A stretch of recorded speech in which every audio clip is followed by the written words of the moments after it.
नमस्कार साथियों, editorial discussion में आपका स्वागत है। आज है 13 जून। अपन एक बड़ा अच्छा टॉपिक मिला है क्रिप्टो करेंसी, जो अपने सिलेबस में साइंस टेक्नोलॉजी सेकंड पेपर के अंदर है, जिसका दूसरा है डिजिटल इंडिया पहलाई, जो अपने सेकंड पेपर के संबंधित है। लेकिन कुछ और पहले भी हैं, अगर समय मिला तो साथ में डिस्कशन करेंगे। जो मैंने ग्रुप में टेलीग्राम पे डाला है वो पढ़ लेना। कीवर्ड है, इम्पोर्टेंट है। कुछ भी साइंस टेक्नोलॉजी क्वेश्चन उससे बाहर जाना इम्पॉसिबल है, क्योंकि इस तरह पढ़ने से अपन को याद रहता है। अपन का जो क्रिप्टो करेंसी का पेपर है, जो सेल टॉपिक में है, क्रिप्टो करेंसी अवसर और अनिश्चितता दोहरी तलवार की बात करता है। ये कहता है कि भाई फायदा भी है और जोखिम का खतरा भी है, मनी लॉन्ड्रिंग जैसा। ये अपना सेकंड पेपर के अंदर विज्ञान, प्रौद्योगिकी, crypto currency, OTT platform, big data, digital India पहल, सूचना संचार प्रौद्योगिकी, साइबर सुरक्षा, डिजिटल सेवाएं और मोबाइल ऐप जैसे सिलेबस के अंदर रिलेटेड करके अपन पढ़ते हैं। अपन तीन बेसिक शब्दावली के बारे में जानेंगे। लास्ट में बिग डाटा और ब्लॉकचेन टेक्नोलॉजी के संदर्भ में बात करेंगे। अपन क्रिप्टो करेंसी की बात की जाए तो होता क्या ये है ना। क्रिप्टो करेंसी बेसिक क्या है? ये एक डिजिटल मुद्रा है। पहले तो बात कर रहा हूँ कि ये डिजिटल, कोई फिजिकल मुद्रा नहीं है, ये ऑनलाइन करेंसी है। ये पहला आपको पॉइंट ये याद रखना परिभाषा लिखते समय, जो ब्लॉकचेन टेक्नोलॉजी और क्रिप्टोग्राफी पर आधारित है। ये एक भौतिक रूप से नहीं है। ये मतलब एक ब्लॉकचेन टेक्नोलॉजी होती है, ये जो जुड़ी होती है कंप्यूटर, हजारों कंप्यूटर के अंतर्गत जुड़ी होती है। इसमें कोई बीच में कोई मध्यस्थता नहीं होती, डायरेक्ट कंप्यूटर से जुड़ा होता है जो लेन देन करता है, जो ब्लॉकचेन टेक्नोलॉजी की को कहा जाता है, जिसका भौतिक रूप से कोई लेना। मान लीजिए, जैसे एग्जांपल लीजिए, कोई राम, मान लो कोई राम है। राम ने बिटकॉइन नाम से, बिटकॉइन एक क्रिप्टो करेंसी है। उनने क्रिप्टो करेंसी इंटरनेट पर एक व्यक्ति से दूसरे को बिना किसी बैंक से भेजी जा सकती है। मतलब कोई बैंक इसमें ट्रांजैक्शन नहीं आता, बैंक को लेन देन नहीं है। जैसे अपन पेटीएम करते हैं तो बैंक खाते में जाके बैंक से अपने अकाउंट में आता है, क्योंकि टैक्स कटता है फिर। तो वो कहता है कि नहीं, आपको ये सब नहीं है। क्यों? क्योंकि आपको इंटरनेट के जरिए होता है, ये डिजिटल माध्यम से हो रहा है। इसीलिए भारत में अभी तक ये लागू करना और देशों में लागू करना मुश्किल होता है, क्योंकि टैक्स नहीं लगा पाते, क्योंकि बैंक के जरिए है ही नहीं, बैंक के कानून नहीं है, रेगुलेशन है नहीं, और ये जोखिम भरा खतरा बताया जाता है करेंसी के लिए, इसीलिए अभी तक लागू नहीं किया है। तो ये होता है क्रिप्टो करेंसी। जैसे रोहित ने अमेरिका से अपने दोस्त को बिटकॉइन भेजा, वो लेन देन मिनटों में बैंक से पूरा हो गया। समझ में आ गया? कोई आपका दोस्त बाहर बैठा है और बिटकॉइन करेंसी भेजी, जो आपके लेन देन प्रक्रिया पूरी हुई बिना टैक्स दिए, तो इसको बोलते हैं क्रिप्टो करेंसी, जो किसके माध्यम से होता है? ब्लॉकचेन टेक्नोलॉजी के माध्यम से। अब आगे चलते हैं। अब न्यूज़पेपर क्या कहता है? न्यूज़पेपर कहता है कि भाई ये दुनिया भर में 30 करोड़ लोग क्रिप्टो करेंसी से जुड़े हुए हैं। कितने? 30 करोड़। आपको ये फैक्ट याद रखना ताज़ा ताज़ा, ताकि एग्जाम में आए तो आप लिख सकते हैं। और भारत में अभी तक 1.5 करोड़ लोग हैं। अब आगे चलते हैं। भारत की स्थिति की बात की जाए तो अभी तक लागू नहीं है। 2018 के अंदर आरबीआई ने रद्द कर दिया था, आरबीआई ने मान्य नहीं किया, बैन लगा दिया। 2020 में सुप्रीम कोर्ट ने भी असंवैधानिक करार देते हुए कह दिया। अब वित्त मंत्रालय ने सोचा है कि 14 देशों का अध्ययन किया है और एक पत्र जारी करने की मंशा बनाई है। उसी के रिलेटेड ये आज का आर्टिकल 13 जून को आया है। तीसरे बिंदु की बात की जाए, व्यापार और निवेश की बात की जाए भारत के अंदर, तो हर महीने में 150%, 156% दर क्रिप्टो निवेश को बढ़ रहा है, तेज़ी से बढ़ रहा है। रोकना मुश्किल होता। टैक्स भी 30% बढ़ाने के बाद भी ये इस तरह क्रिप्टो करेंसी का निवेश बढ़ता जा रहा है। तो अब ये इकोनॉमिक्स के लिए फ़ायदा भी है, नुकसान भी है, लेकिन अब अध्ययन करके एक पत्र जारी करने की मंशा बनाई सरकार ने। इसमें इन्वॉल्व कौन होता है? 30 से 35 वर्ष जो यूथ बिजनेस के पर्पज़ से, एजुकेशन लोग होते हैं, अब रोज़गार को ढूंढते होते हैं, वो लोग इसमें इन्वेस्ट ज़्यादा कर रहे हैं, जिसको 30 से 35 वर्ष की आयु वर्ग में युवा इसमें सबसे ज़्यादा सक्रिय है। अब आगे चलते हैं। जोखिम की चिंता की बात की जाए, रिस्क क्यों है ना। अब क्रिप्टो जोखिम की बात की, क्रिप्टो संपत्ति कीमतें अत्यधिक अस्थिरता रहती है। देखो ये पॉइंट आपको लिखना है, ये हवाई में नहीं छोड़ना है कि आप मैंने पढ़ लिया और बस हो गया। भाई कोई भी क्रिप्टो संपत्ति कीमतें अत्यधिक अस्थिर रहती है। जैसे मान लो अभी 150 से 156 चल रहा है, कल उठ के 10% हो भी सकता है। तो कोई कीमतें फिक्स नहीं है ना। इसका उपयोग आतंकवाद, मनी लॉन्ड्रिंग जैसे कार्य होने से देश के लिए सुरक्षा खतरा पैदा होता है। सरकार ने कहा है क्रिप्टो के लिए कोई वैध फ्रेमवर्क नहीं है, अभी तक विश्व में कहीं भी नहीं है। तो इसलिए ये अब अमेरिका में बहुत ज़्यादा क्रिप्टो करेंसी यूज हो रहा है, चाइना की तुलना भारत में ज़्यादा हो रहा है, लेकिन भारत में बैन होने के बाद भी ज़्यादा यूज हो रहा है। तो क्या है, जोखिम और चिंता का विषय है ना। क्योंकि कानून रूप से कोई स्थिति नहीं है अभी तक। चुनौतियाँ क्या है, यही है भाई, अभी कानूनी रूप से कोई स्थिति स्पष्ट है नहीं, इसीलिए ऐसा कह रहे हैं। कानून नहीं है तो लॉ है। दूसरा, अभी कोई अस्थिर मूल्य, ये मैंने अब बताया है, अनस्टेबिलिटी है, अवैध कार्यों खतरा है ना, और हैकिंग जैसे खतरा, ऑनलाइन वॉलेट्स जो हैक होता है, जैसे एमटी गॉक्स एक्सचेंज में 8 लाख रुपये बिटकॉइन चोरी में 2014 में पकड़ा गया था, है ना। तो इस तरह हैं ये बातें, तो इसीलिए अभी तक इसके मूल्य में, जैसे मान लो 2021 की बात करें, बिटकॉइन में $60,000 से $30,000 गिर गया था मूल्य, तो होगी ना अस्थिरता मूल्य, है ना। तो ये नीतिगत पहल, अब इसको रोकने के लिए भारत के द्वारा क्या ऐसे नीतिगत पहल बनाई है। क्रिप्टो करेंसी सार्वजनिक चर्चा में एक पेपर जारी कर रहा है, अभी मैंने अभी बताया 14 देशों का अध्ययन किया, विभिन्न देशों के आधार पर इस तरह बातें कर की जाए। अब मैं बिटकॉइन के बारे में थोड़ा और अपन एक पढ़ते हैं, बिटकॉइन के घटक पढ़ते हैं या उदाहरण पढ़ते हैं कि क्या होता है कि क्रिप्टो करेंसी, सॉरी। देखो, विशेषता अगर पूछ ले क्रिप्टो करेंसी तो आपको पहला बिंदु याद रखना, उसमें मसाला आप डाल सकते हैं कि अभी टाइम कम है, एग्जाम का आ गया पास में, तो आपको मैं पॉइंट बता रहा हूँ। एक तो है डिजिटल स्वरूप, स्ट्रक्चर, ये आपकी विशेषता है किसकी, क्रिप्टो करेंसी, जिसके अंदर फिजिकल करेंसी नहीं होती है। बिटकॉइन केवल ऑनलाइन वॉलेट के आधार पर होता है, इसको बोलते हैं डिजिटल स्वरूप। एक होता है डिसेंट्रलाइज, मतलब विकेंद्रीकरण। कैसे, ये ब्लॉकचेन टेक्नोलॉजी का उदाहरण समझाया कि जैसे मान लो इथेरियम नेटवर्क पर हजारों यूजर नियंत्रित करते हैं इसको, है ना। तो कोई केंद्रीय संस्था नहीं है इसमें, कोई इंटरफेयर नहीं करता, डायरेक्ट कंप्यूटर जुड़े हुए हैं, डायरेक्ट चेन बनी हुई है और ये काम होता आ रहा है। सीमित आपूर्ति की बात की जाए तो पहले से तय आपूर्ति, बिटकॉइन की अधिकतम सीमा 21 मिलियन है। कितनी, 21 मिलियन। सुरक्षा की बात की जाए, कितनी सुरक्षा, है ना। क्रिप्टोग्राफी द्वारा संरक्षित, हर लेन देन ब्लॉकचेन पर इनक्रिप्टेड होता है। गोपनीयता की बात की जाए तो यूजर पहचान छुपी रहती है, यूजर की पब्लिक वॉलेट आईडी ही दिखती है, नाम नहीं होता है। तो इस तरह आपको याद रखना, पहला पॉइंट डिजिटल स्वरूप, विकेंद्रीकरण, सीमित आपूर्ति, सुरक्षा और गोपनीयता के आधार पर यह विशेषता है। अब मैं एक ब्लॉकचेन टेक्नोलॉजी समझा देता हूँ। ब्लॉकचेन टेक्नोलॉजी के मामले में आप क्या याद रखना है वो, ताकि एग्जाम में आए तो तुरंत लिखा जाता है। मान लीजिए कोई एग्जाम्पल से, ये कोई मान लो राम है ना, ये कोई राम है, ठीक है। इस राम ने एक बिटकॉइन कितनी, जैसे अपन 1 रुपया होता है ना, उसी तरह एक बिटकॉइन, मतलब बिटकॉइन का मतलब क्या उदाहरण पता है, ये है करेंसी है। क्या है, करेंसी, बिटकॉइन भेजा, जो ट्रांजैक्शन एक ब्लॉक में दर्ज हुआ। किसमें, एक ब्लॉक है ये, जैसे मान लो ये कंप्यूटर सारे जुड़े हुए, ऐसे जोड़ो, है ना, ऐसे जोड़ो। अब मान लो यहाँ से बिटकॉइन भेजा, एक श्रृंखला बन गई, ये ब्लॉक है, ये क्या है, ब्लॉक, ये। अब इस ब्लॉक से जुड़ गए, फिर हजारों कंप्यूटर द्वारा पुष्टि हुई, मतलब यहाँ से भेजते कंप्यूटर जितने उसके पास जब तक नहीं जाएगी वो कंप्यूटर से जुड़ती हुई पुष्टि रेटिफाइड करता हुआ जाएगा। यही एक ब्लॉकचेन प्रक्रिया है, जिसको अपन भाषा, अगर परिभाषा लिखनी हो कैसे लिखेंगे कि ब्लॉकचेन एक डिजिटल बही खाता है जिसमें सभी ट्रांजैक्शन स्थायी रूप से दर्ज रहते हैं, कोई भी इन्हें बदल नहीं सकता। आई समझ में बात, ये एक डिजिटल बही खाता है, भाई डिजिटल है तभी तो डिजिटल मुद्रा का उपयोग करता है। क्रिप्टो करेंसी क्या है, डिजिटल मुद्रा है ना, तो डिजिटल मुद्रा क्रिप्टो करेंसी है, तो डिजिटल कौन होगा, ब्लॉकचेन टेक्नोलॉजी। ये क्या है, एक अकाउंट है, क्या है, अकाउंट, जो आपके लेन देन का पुष्टि करता है, जानकारी रखता है अपने पास, है ना। तो उसी के संदर्भ में ये बात की जा रही है कि ब्लॉकचेन एक डिजिटल बही खाता है जिसमें सभी ट्रांजैक्शन स्थायी रूप से दर्ज रहते हैं, कोई भी इन्हें बदल नहीं सकता। तो मैंने आपको ब्लॉकचेन टेक्नोलॉजी, क्रिप्टो करेंसी के बारे में मैंने बताया, चुनौतियाँ बताया। अब क्रिप्टो करेंसी की लाभ आया है, अगर क्रिप्टो करेंसी की लाभ के बारे में पूछ ले, विशेषता आपने पढ़ ली, अगर मान लो लाभ के बारे में पूछ ले तो आप देखो क्या याद रखना, क्रिप्टो करेंसी से वैश्विक और तेज लेन देन, और यही ब्लॉकचेन का लाभ है। कम शुल्क, है ना, क्रिप्टो करेंसी कम शुल्क देना, भारत में 30%, लेकिन क्योंकि वो चोरी छुप के काम करते हैं तो टैक्स बचाने के चक्कर में करते हैं।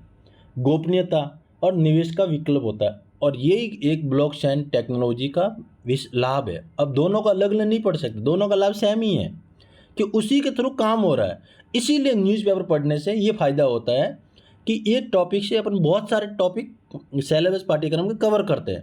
आज आपने ये पढ़ा, लेकिन आपने बहुत सारे टॉपिक कवर कर चुके हैं। अब आप कानों में सुन के या स्लाइड रोक के आपने धीरे से सुना और आगे पढ़ा और समझा, और यही एक बेसिक स्ट्रक्चर पढ़ने का होता है, और इसी के आधार पर डिस्कशन होता है। अपन क्या है कि कोई भी टॉपिक पे ग्रुप में डिस्कशन नहीं करने की वजह से ये आपने समस्या आती है कि अपन को कुछ याद नहीं रहता है, और ये करना चाहिए। यहाँ पर लोग अच्छे दोस्त हो, उनके ग्रुप स्टडी अच्छे से कीजिए ताकि फ़ायदा मिले। अब आगे चलते हैं। एक पहल योजना आई है डिजिटल इंडिया। क्या है, सॉरी, एक मैं और टॉपिक समझा देता हूँ ताकि वो क्वेश्चन आया हुआ। बिग डाटा, आपको शब्दावली समझा रहा हूँ, क्रिप्टो करेंसी, ब्लॉकचेन टेक्नोलॉजी और बिग डाटा। अब बिग डाटा की बात की जाए, क्या जाने, बिग डाटा है ना, बिग डाटा, बिग डाटा। अभी क्या पेन क्या प्रैक्टिस इतनी वो होती नहीं है, पेन क्या ज़बरदस्त है नहीं, तो वो लिख नहीं पाता अपन, तो आप समझे इस थोड़ा। बिग डाटा क्या होता है कि बिग डाटा उस विशाल, जटिल और तेजी से उत्पन्न हो रहे डाटा कहते हैं। देखो, ये क्वेश्चन आपके बेसिक 2 नंबर 3 कोई बन सकता है कि बिग डाटा में क्या है। बिग डाटा उस विशाल, जटिल, तेजी से उत्पन्न हो रहे डाटा को कहा जाता है जिसे पारंपरिक डाटा प्रोसेसिंग टूल से स्टोर, मैनेज, प्रोसेस करना कठिन होता है। जैसे कीवर्ड याद रखना, एक तो वॉल्यूम, ये याद रखना परिभाषा में, वॉल्यूम है, वैरायटी है और वेलोसिटी। ये क्या है, 3 वर्ड है जो विशाल, जटिल, तेजी से उत्पन्न को डाटा कहते हैं। प्रारंभिक डाटा प्रोसेसिंग टूल्स में स्टोर, मैनेज के प्रोसेस करना कठिन होता है। जैसे उदाहरण से समझे, ध्यान से सुनना। ये मान लो कोई फेसबुक है, आप सब चलाते हैं फेसबुक। फेसबुक पर हर 1 सेकंड में लाखों पोस्ट, लाइक्स, शेयर होते हैं। ये क्या है, बिग डाटा है। यही बिग डाटा के जरिए आपके पास OTT प्लेटफॉर्म का मैसेज आता है। आया समझ में कुछ। फेसबुक पे लाइक्स, कमेंट ना, शेयर होता है, तो ये बिग डाटा का हिस्सा है। ऑनलाइन शॉपिंग वेबसाइट अमेजन पर आप सेकंडों लाखों यूजर्स गति, जैसे आपने अमेजन की आईडी बनाई और आपने आज कोई चीज़ खरीदी, अब कल जैसे ही कोई ऑफर आएगा आपके पास मैसेज आएगा, ये बिग डाटा के जरिए आ रहा है ना। तो आपको इस तरह मैंने समझाया। अब आगे चलते हैं अपन। एक पहल है, योजना है डिजिटल इंडिया पहल, है ना। ये कब आई, ये इसमें 9 स्तंभ है और ये प्रश्न बन सकता है बड़ा। डिजिटल इंडिया 2015 में आई थी, जो भारत सरकार द्वारा इसको एक लाया गया था भारत को।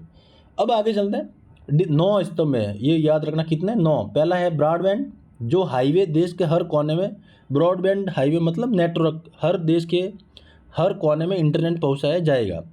मोबाइल की बात की जाए कि कनेक्टिविटी नेटवर्क कवरेज करना।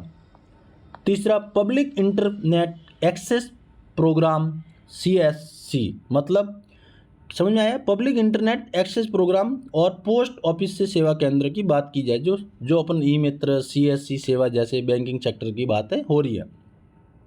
ई गवर्नेंस की बात की जाए तो सेवाओं की पारदर्शिता को दक्षता लाना, ये आपको याद रखना है। Broadband, mobile connectivity, public internet access programme, CSC और पोस्ट ऑफिस का सेवा केंद्र बनाना। ई गवर्नेंस मतलब डिजिटल के माध्यम से गवर्नेंस, सेवाएं पारदर्शी, जैसे RTI सूचना अपना कहते हैं, ई गवर्नेंस में आता है उसी तरह। अब ई क्रांति की बात की जाए, ई क्रांति के देखो कौन कौन से टूल था। ई एजुकेशन, ऑनलाइन प्लेटफॉर्म आज अपन पढ़ रहे हैं, जैसे मैं अभी पढ़ा रहा हूँ, आप पढ़ रहे हैं इसको, ये क्या ई एजुकेशन है। ई हेल्थ, घर बैठे जो मेडिसिन जो ऐप है उसके माध्यम से जाके अपन को बीमार हो तो डॉक्टर साहब को कॉल किया, वीडियोग्राफी के माध्यम से, और डॉक्टर साहब ने अपने ई हेल्थ की जानकारी ली, क्योंकि आपको ये टैबलेट खाने से आपको इतने घंटे में ये आराम हो जाएगा। डिजिटल किसान, आज जो किसान की धान की देख लो, फसल की मूल्य की जानकारी डिजिटल किसान दे रहा है, जगह जगह विज्ञापन आ रहे हैं, जगह जगह सरकारें कैंप लगा रही है ना। तो ये क्या है, ये है डिजिटल। 5वां पॉइंट। 6वां पॉइंट की बात की जाए, सूचना सार्वभौमिक अधिकार, हर नागरिक को सूचना उपलब्ध। भाई अभी डिजिटल का मौलिक अधिकार में शामिल कर दिया है सूचना का अधिकार, आपको ये याद रखना है। अभी हाल ही में किया है, हर नागरिक को सूचना उपलब्ध कराने का ये मौलिक अधिकार माना गया। इलेक्ट्रॉनिक मैन्युफैक्चरिंग, भारत को हार्डवेयर निर्माण का hub banana. IT for jobs, युवाओं को डिजिटल कौशल को सीखना है ना। अर्ली हार्वेस्ट प्रोग्राम, आधार कार्ड, ई हॉस्पिटल जैसी सेवाओं को तुरंत उपयोग करना। अब आपको याद रखना क्या क्या 9 घटक है, 9 स्तंभ पिलर मानो। Broadband, mobile connectivity, CSC, e governance, है ना, ई क्रांति, सूचना और सार्वभौमिक अधिकार, इलेक्ट्रॉनिक मैन्युफैक्चरिंग है, जो मेक इन इंडिया जैसी योजना लाई गई है, PM गति शक्ति योजना है, PIL योजना है, ये क्या है, ये मैन्युफैक्चर को बढ़ावा देने का काम करता है। IT for jobs, early harvest programme, है ना, ये सब 9 पिलर है। अब आगे चलते हैं। मुख्य उपलब्धि की बात की जाए, भाई मुख्य उपलब्धि ये डिजिटल लॉकर, ये क्या होता है कि भाई ये इसी के अंदर आता है, डिजिटल इंडिया के अंदर ही आता है। जैसे आधार कार्ड, 30 करोड़ लोग नागरिकों को डिजिटल आधार कार्ड है ना, 2013 में आया था ये, है ना। अभी डिजिटल लॉकर की बात की जाए, जनहित सेवाओं के आधारभूत पहचान बढ़ाना आधार का ये मकसद है। डिजिटल लॉकर की 23 करोड़ अधिक यूजर हैं। दस्तावेज की डिजिटल वेरिफिकेशन सुविधा, ये क्या होता है इसमें आपको क्या होता है, जैसे मान लो आपकी कोई मार्कशीट है, आप ऐप डाउनलोडिंग करोगे, उसमें आपके डॉक्यूमेंट सेव रहेंगे, ड्राइविंग लाइसेंस, मार्कशीट आदि आप इसको सेव करेंगे। उमंग ऐप 1600 प्लस सेवाएं एक प्लेटफॉर्म पर है ना। उमंग ऐप क्या होता है, सरकारी सेवा जितनी भी है एक ही ऐप पे मिलती है, एक इंटीग्रेटेड मोबाइल सेवा पोर्टल होता है। ये भीम ऐप क्या आपको पता है, ये भीम एक सबसे तेज़ी से बढ़ता हुआ पेमेंट इंटरफेस करता है, मतलब 120 लाख करोड़ से अधिक डिजिटल लेन देन की बात की है। जैम आपको पता ही होगा, वित्तीय समावेशन है, 3.48 करोड़ लोगों की बस खाते में बचत हुई है। क्यों, क्योंकि मोबाइल वित्तीय समावेशन, बैंकिंग खाता खोला जनधन, है ना, तो उसी के आधार पे आपका अगर अकाउंट में जमा पैसे हैं तो आपके पास मैसेज आ जाता है, आधार से जुड़ा हुआ लिंक है ना। तो इसी तरह ये एक जनधन वित्तीय समावेशन का आधार है, लाभार्थी को सीधा ट्रांसफर होता है बैंक के पैसा, कोई भी आपकी योजना, छात्रवृत्ति, मनरेगा है, ये सब गैस सब्सिडी, ये सब। अब रुपये ही हैं, तो डिजिटल वाउचर प्रणाली है ना, और बिना बैंक खाते के भी लाभ पहुंचाया जाता है, स्वास्थ्य सेवाएं और छात्रवृत्ति। अब PM वानी वाईफाई हॉट स्पॉट नेटवर्क ग्रामीण शहरी इंटरनेट की पहुंच होती है। PM वानी वाईफाई हॉट स्पॉट ग्रामीण शहरी नेटवर्क की पहुंच होती है। अब आगे चलते हैं। परियोजना की बात की जाए, लॉजिस्टिक PM, तो आगे चलते हैं।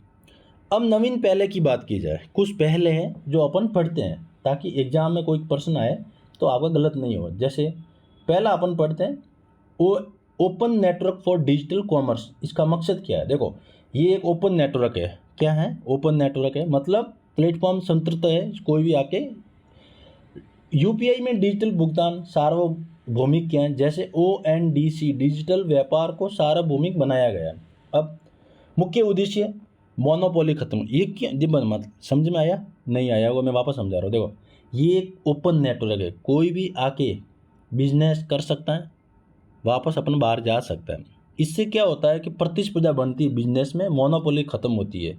जैसे अगर मान लो सिर्फ एक ही रूल बना दे कि सिर्फ अमेजोन वाला ही आदमी आएगा बिजनेस करेगा, तो वो बिजनेस अमेजोन वाला कर तो लेगा, लेकिन मोनोपोली एक तरफा रहेगी। तो उसी को ख़त्म करने के लिए भी अमेजोन भी आओ, फ्लिपकार्ट भी आओ, ब्लिंकिट भी आओ, है ना, ये सब भी आ सकते हैं। तो इसी के संदर्भ में ये बातें की जा रही है कि भाई कोई भी मोनोपोली ख़त्म की जाए, मोनोपोली ख़त्म करना होता है। अमेजॉन, फ्लिपकार्ट, ब्लिंकिट जैसे ONDC मतलब open network for digital commerce का ये है। दूसरा उद्देश्य क्या होगा, छोटे व्यापारियों को E-कॉमर्स से जोड़ना, है ना, उपभोक्ता को ज़्यादा विकल्प, बेहतर कीमत लेना और डिजिटल समावेशन करना। तो आपको ये 4 उद्देश्य याद रखना कौन कौन से हैं। एक तो मोनोपोली ख़त्म करना, दूसरा छोटे व्यापारियों को E-कॉमर्स से जोड़ना, तीसरा उपभोक्ताओं को ज़्यादा विकल्प के बेहतर कीमत देना, चौथा है डिजिटल समावेशन को बढ़ावा देना। अब दूसरी नवीन पहल है इंडिया AI मिशन। अब इंडिया AI मिशन की बात करें, ये 2024 में आई है, अभी हाल ही में आई है, 2024 में, ये जो इम्पोर्टेंट है। मंत्रालय, मिनिस्ट्री ऑफ इलेक्ट्रॉनिक IT के द्वारा कुल बजट इसमें है 10,372 करोड़ रुपये की एक कुल बजट है। उद्देश्य भारत को AI के वैश्विक केंद्र के रूप में स्थापित करना, है ना। अब डिजिटल यूनिवर्सिटी और डिजिटल हेल्थ मिशन की बात की जाए तो इसका कोई इम्पोर्टेंट नहीं है, लेकिन ये पढ़ते हैं PM, इसका उद्देश्य घटक पढ़ते हैं क्या, AI का। भाई 2024 में आई MET मिनिस्ट्री मतलब मिनिस्ट्री ऑफ इलेक्ट्रॉनिक IT के द्वारा लाया गया, और ये भारत को AI के वैश्विक केंद्र के रूप में स्थापित करना, अब जैसे प्रमुख घटक, उद्देश्य, उदाहरण, India AI computer capacity, AI model training के लिए सुपर कंप्यूटर इंफ्रास्ट्रक्चर 34,000 जीपीयू के आधार पर इसका कार्य किया गया है। इंडिया एआई इनोवेशन सेंटर स्वदेशी एआई मॉडल विकसित करता है। गन एआई, सॉकेट एआई है ना, गन्नी एआई जैसे स्टार्टअप चयनित होता है। India AI data sets platform, सार्वजनिक निजी डाटा उपलब्ध कराना होता है। India AI future skills, AI से स्किल्स मानव संसाधन विकसित करना होता है। आईआईटी, आईआईटीएस सहयोग से परीक्षण करना। रिस्पॉन्सिबिलिटी एआई है, एथिकल और भरोसेमंद एआई के लिए फ्रेमवर्क होता है। Beas free inclusion. अब ये चुनौतियों की बात की जाए इसी के एआई मिशन की, तो डेटा का गोपनीयता सुरक्षा मुद्दा बड़ा है ना। डिजिटल डिवाइड बड़ा मुद्दा है। शहरी और ग्रामीण में असमानता। डिजिटल डिवाइड असमानता मतलब ग्रामीण में और शहरी में बहुत ज़्यादा नेटवर्क का इशू है। कुशल एआई की प्रोफेशनल कमी होती है। एआई के बारे में अधिक कुशल प्रशिक्षण ट्रेनिंग सेंटर है वो भी कम है, और योग्यता वाले भी लोग कम हैं। नैतिक जोखिम है ना, तो ये सर्विलांस करना, ये सारा एक बड़ा इशू है। तीसरी योजना है पीएम गति, कई बार पढ़ा है, आपको वापस समझा देता हूँ। देखो ये 2021 में लाया गया था। इंफ्रास्ट्रक्चर डिजिटल मतलब बहु मल्टी उद्देश्य से लाया गया था। मान लो कोई पुरानी योजना चल रही है, उसके ऊपर नियंत्रण रखना, कंट्रोल रखना, वो कितने समय में पूरी हो रही है, कितने समय पूरी नहीं हो रही है, इस संदर्भ में उसके ऊपर पीएम गति शक्ति योजना का इंफ्रास्ट्रक्चर में डिजिटल योजना को बढ़ावा देने के उद्देश्य से लाया गया था। ये भी किसने, ये भी मैटी में आता है, मतलब मिनिस्ट्री ऑफ कॉमर्स इंडस्ट्री मंत्रालय के अंदर आता है। अब पीएम गति शक्ति डिजिटल प्लेटफॉर्म, सभी मंत्रालय परियोजना को एक प्लेटफॉर्म पर लाना। रेलवे, राजमार्ग, गैस पाइपलाइन समन्वय योजना। 6 कनेक्टिविटी पिलर्स जैसे सड़क, रेलवे, जल मार्ग, एयरपोर्ट, गैस, ऑप्टिकल फाइबर जैसे को जोड़ने का काम किया।